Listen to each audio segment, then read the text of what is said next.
past couple of videos, we've been focusing on attunement and we've used more examples for parents. So today we thought we'd make a video on attunement, which is focused more on teachers. With me today, I have Roy Davids, who is here in his capacity as a teacher, although he is also my husband and co-parent. So although you will usually see my face in peace discipline workshops and videos, Roy has been by my side all these years implementing peace discipline as my co-parent and in his job as a teacher. So Roy, maybe you can give the viewers some context. How long have you been teaching? This is my 32nd year of teaching. And where have you taught? So I've taught at a school in Mitchells Plain, a primary school, for 9 years. And then I taught at a city school for 14 years, a high school. And now I'm at a Waldorf school where I've been for the last 8 years. And what is it that you teach? I started out as a physical education teacher. Then I became a class teacher. When I went to the high school, I taught maths to the junior classes. And then I started teaching computer applications technology. I'm now teaching maths, history and physics, and computer applications technology to matric. So you have experience in both the high school and the primary school, and now you've settled as a sort of a specialist in the grade 8 or 9 years that transition to high school. That's where right. You focus. If you've watched our previous videos on attunement, you'll know that attunement is what helps children feel safe with us at home and in the classroom. And what it is that your responses fit with the child's signals. For those of you who are teachers, there's a phenomenon that was identified in research called withedness. Hearing the word withedness, it may sound like it means trendiness. That's not what it means. So there's hope for the unfashionable teacher. What withedness actually means is that your responses fit with the children's signals. So Kuhnen described withedness as the ability of the teacher to respond appropriately and promptly to the needs of the students in the class, reading their signals, responding appropriately and promptly, which, as we know, is the same thing as attunement. What do you think of this idea that it's attunement or withedness that makes a good teacher? I think withedness, or let's call it attunement, is an integral component of being a good teacher. Obviously, you need to know your subject matter as well. Yeah, I think we've all had that teacher, right, that's really good at their subject, but it's not such a great teacher. Yeah. So when I was at high school, I had a physics teacher who was exceptionally good, a brilliant man, but we were doing all kinds of other things in the classroom, reading comics and talking to each other, and he would just go on with his lesson. As if you weren't there. As if we weren't there. Like as if it didn't matter. It didn't influence the lesson at all. It didn't influence the lesson at all. He would go on with the lesson and we could be doing anything and he wouldn't really notice. That's what it felt like. Not even notice. Yeah. So didn't that make you feel like you weren't that important in the process? Absolutely. It made us feel as if he didn't care. He probably did care about us getting good marks, but we didn't feel like he cared about us as people. Did you get good marks in his class? No. On the other hand, I can remember having teachers who were pretty average people, but I just loved having them as a teacher because I felt good in their class. Absolutely. And then I had a maths teacher who, because he engaged with us, it felt as if he cared, as if he knew what we needed. We all hung on to his every word. For me personally, I really need to get to know my students and I need to know that what I do fits with what they are doing and how they are feeling. So in order to motivate or to get them to understand or to listen to me, they need to know that I know them a little bit, that I care for them. And in order to do that, I feel like I need to be attuned to them. Let's give some examples of attunement, examples that would be relevant to a teacher. What are the signs that you notice that a child is not paying attention? Well, you can see when there's a glassy look, when they are not focused on what you're busy doing. As teachers, we all have different methods of keeping and holding their attention. We work on the board, we walk around, we will raise our voice. Yeah, there's a bit of an actor, I think, in all of us when we teach. But I can see immediately. It feels as if I know, I can almost feel instinctively when someone's not with me. Like you've lost them. Yeah. What I like about what you're saying is that you see that as something important to know about as a teacher. You don't just plow on teaching your subject at that point. No, absolutely not. I want all my children to be with me. I want them all to understand the work. So the minute one person is lost, then I need to do something about it. So what would you do about it? My first response would be to try and get their attention. If that doesn't help, or if it helps for a brief while, I will notice it. And once the class is busy working, or once they have been given an activity, I will then go to that child and ask what is going on. I've noticed that you are not paying attention. Have we lost you? Did you not understand? Is there something going on that we can help with that would make you feel better to be part of this lesson? What exactly is the problem? Because there might be a myriad of problems that's causing them to not pay attention. It might just be that they don't understand the work, that it's a little bit beyond them, that they feel like it's too difficult, or they've been distracted by something that happened outside of the window. It could be something that has happened at home in the morning. And I think the attunement and the relationship that I have with the children hopefully allows them to feel free enough to be able to share that with me. Yeah. So there may be something that you do in the situation as you're teaching, you see that student drifting off and you maybe just say their name, not a harsh reprimand, but you just do something that brings them back. Absolutely. But you're watching at that point, did they come back? Yeah. Did they stay back? Did they engage after that? And if they didn't, you'd be following up afterwards, as you've said. Yeah. So there's not a one size fits all response to a child who's not paying attention. And I think the experience for the child is this teacher notices what I'm doing and responds to it. And there's a huge difference between that and the experience you're talking about in your physics class when you were in high school, where it felt like no matter what you did, the teacher just plowed on. Exactly.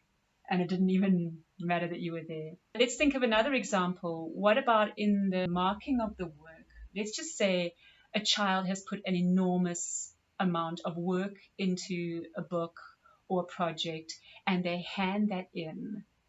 And when they finally get it back, then the kind of response they get is quite important, don't you think? Absolutely. I think if it's just a mark, it doesn't say much about the effort that they've put in. Or just a tick. You know, like I've heard children complain that they put so much effort into something and it came back with one tick. There was no comment. Yeah. There was no affirmation. There wasn't even a mark. That's not that thing where your response is fitting with the child's signal. Absolutely. I think we have to recognize the effort that has gone into work as well. I've had children that were weaker, that had put in just as much effort, Yes. Not necessarily produced a fantastic book, but I could see that they had put in a lot of effort, and that needs to be recognized. Right. On the other hand, there may be that child that does extremely well in a test, but you know that they didn't really put much effort into it. Exactly. And I think this is, again, being attuned to your class and being attuned to each individual. So you'd know if they had gone beyond or put in more effort. So your feedback as a teacher needs to match what's actually going on for the student. Otherwise, that bright student that put almost no work into it probably wouldn't feel that seen because you seem to think their work is amazing, but you're not really seeing them, a child who's possibly even bored in your class and is needing more stimulation. Whereas the child that hasn't produced something great, but you saw how much effort they put into, you saw their perseverance, you saw the fact that they didn't give up, and you gave them some feedback on that, would be so encouraged because they knew that you saw them. Yes. When you walk into a class as a teacher and they haven't really settled down yet, how does an attuned teacher handle that transition where they need the children to settle down and start paying attention? How would a teacher do that with attunement? Yeah, I'll tell you how I'll handle it. The minute I walk into the class, knowing my class, being attuned to them, I would immediately be able to see who the people are that are commanding attention. I would then address those people. So I would say, Johnny, let's call him Johnny, can you please move back to your seat?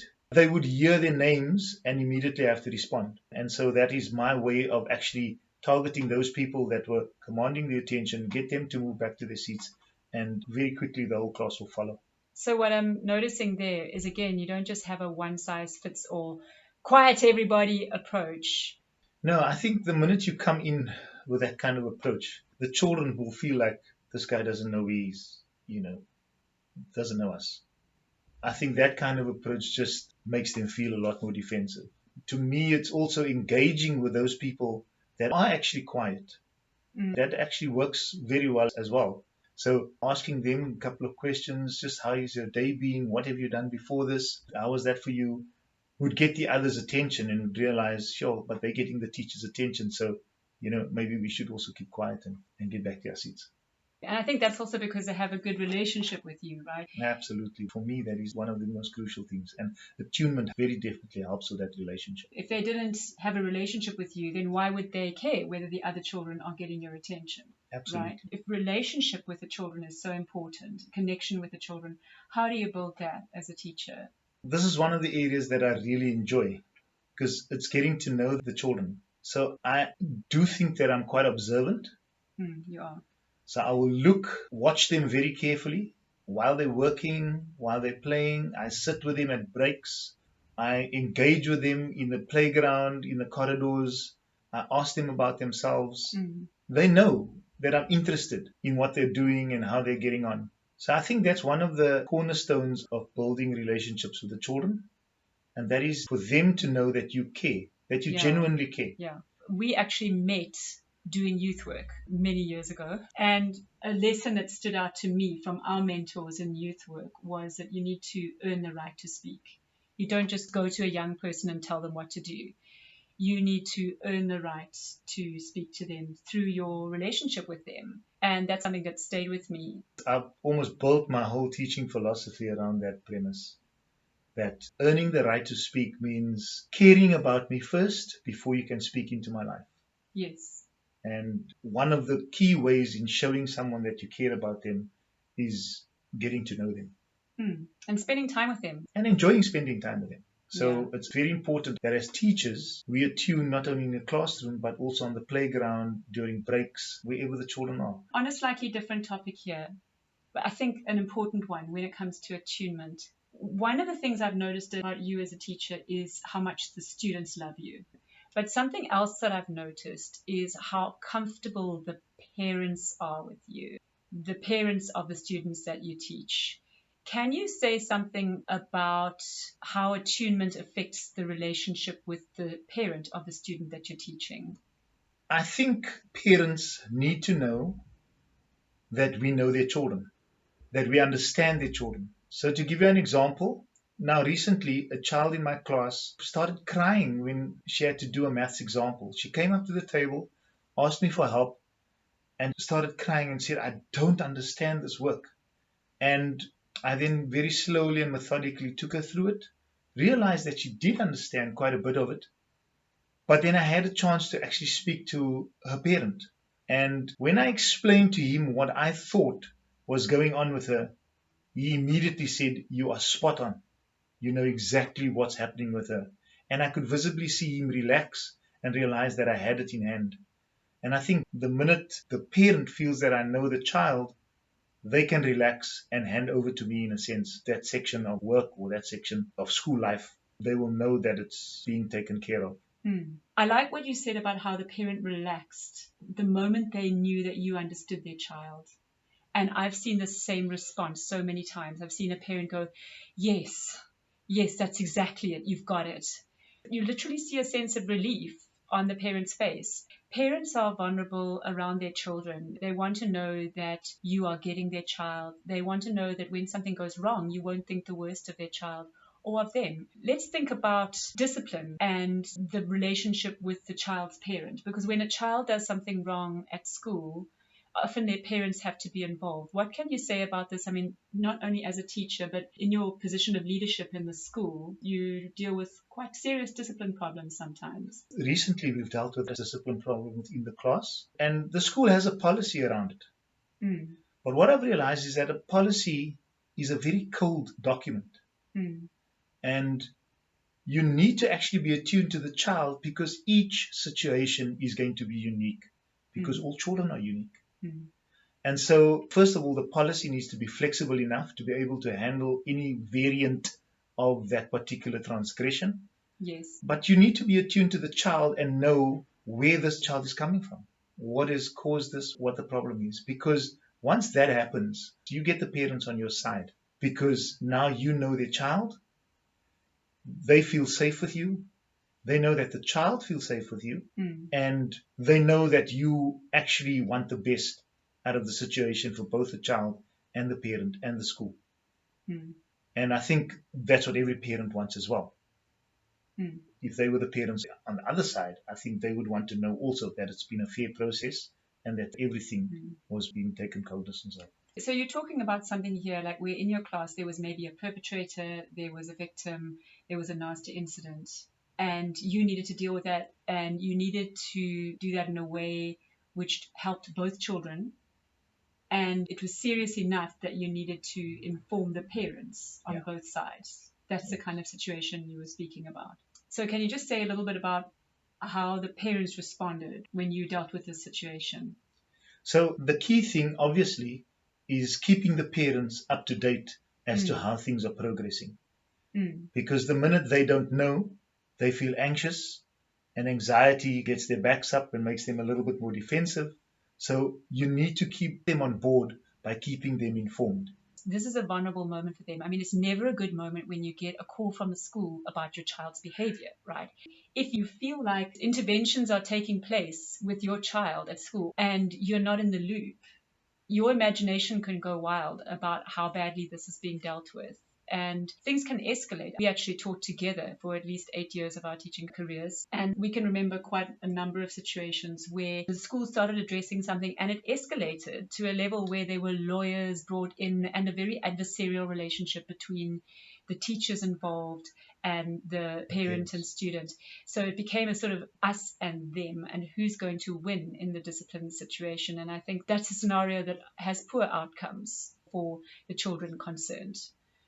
So in a situation that I've just described, when the child admitted, and I think that is part of being attuned to the child, because we made sure that the child was in a safe space before they could speak, and they admitted to what they had done. The steps that were taken based on the child, based on what the child knew, where the child was at, what their intentions were, and they were fine with that. And because it was a fair process, the parents actually came back to us in a meeting and said very clearly they could see almost a weight being lifted off the child's shoulders. They were very happy with the way that the school had dealt with it, and they were fully supportive of any measures that were being put in place, because they could see that it came from a place of caring, not only for the victim, but also for the perpetrator. So we can see here just how important it is for the parent that the teacher is in tune with the child. Yeah.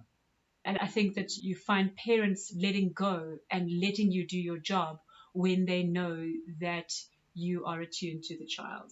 Whereas when they feel that you're getting their child all wrong, I mean, if I just think of some of the situations with parents who were very unhappy with disciplinary processes, they described a teacher view of their child, which seemed way off how their child actually is. The teacher jumped to conclusions about the child's motives. They explained the story in a way that it didn't fit with the child's experience, or which just seemed misattuned to the child. That's the way misattuned. I think this also reminds me of a time when my attunement of the class prompted me to do an apology in front of the class. Something where you realize you got it wrong? Where I kind of lost it in the class, and they realized that, first of all, they got a big fright because I don't lose it often. And I realized, just looking at the faces of the class afterwards, that they had been shocked. And having thought about it the next day, I went in and I explained the situation to them again. I said, this is what happened yesterday, and I really want to apologize. From the bottom of my heart, I apologize for what I had done. And interestingly enough, the child that had prompted this reaction from me then came back to me and said, but it actually was my fault. And so that apology, in a sense, prompted a change in her. Like a spontaneous apology from her side. From her side. Yeah. And I think that was just being attuned to the class and realizing that they were shocked in that situation, that they were shocked at my outburst, Yeah. But then also just realizing that he's human and it happens to him as Yeah. well as to us. Just imagine you just carried on teaching as though that didn't happen because you maybe felt embarrassed about it or because your pride didn't allow you to go and say sorry. That would have been much less attuned than what you did, because observing their responses, you realized my response affected you. And then you acknowledge that. So your apology fitted with their experience. Their experience was, oh, this was a bit off. But you saw that and you addressed that. Yeah. So again, you were with them. And I think all of us misattune to the students sometimes. I can look back over my teaching career and see so many moments where I got it wrong. But it's what we do with that. When we get it wrong, do we respond in a way, again, That which fits with the child. that fits with what they're going through? Yeah. Or do we pretend it didn't happen? Is there anything else we need to say about attunement? I just say I love the process of attunement. I love the process of getting to know them Yeah, and observing them and seeing what makes them tick. yeah. And I hope it doesn't come across in a creepy way, but it comes from a place of caring. I think the children pick up that when you wanting to know about them, that it comes from a place of caring and there's no other agenda. Okay, but I actually think that's an important point. I first have to say that I have never, in all of those 32 years of your teaching, ever heard a complaint that you are creepy. But I have heard that complaint about other teachers. And I think the thing is that some teachers are tuned into the signal of the student, but not really responding in line with their needs. And so you get the feeling almost that the teacher has a different agenda, or that they are being over familiar or something like that. And those are actually misattunements, because that's not Yeah. what the child wants. And it doesn't feel right for the child. And so I don't know how much of attunement is instinct for me, Yeah. because I can judge, I think, very quickly when a child feels, I now need to stop. When a child feels uncomfortable. Or when the child feels uncomfortable, that's a good way of putting it. When the child feels uncomfortable and you need to take a step back.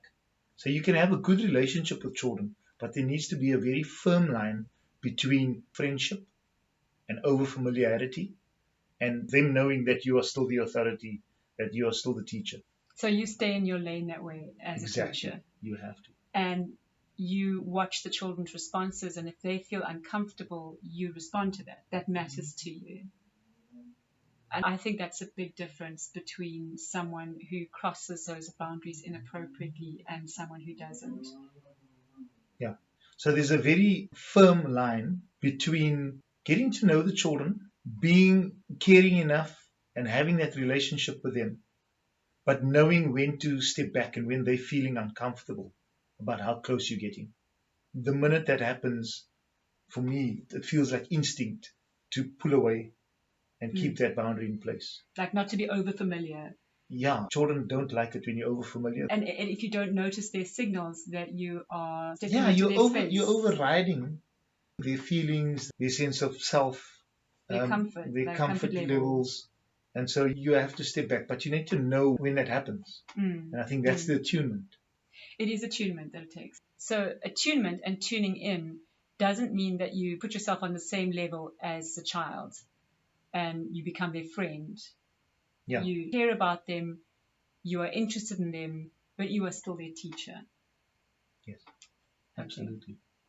Okay. I've wondered over the years what it is that makes children feel comfortable with a teacher, that makes parents feel comfortable with a certain teacher teaching their children. And I must say, finding out about attunement and withedness was that missing puzzle piece for me. Attunement is integral in helping children feel safe in your class.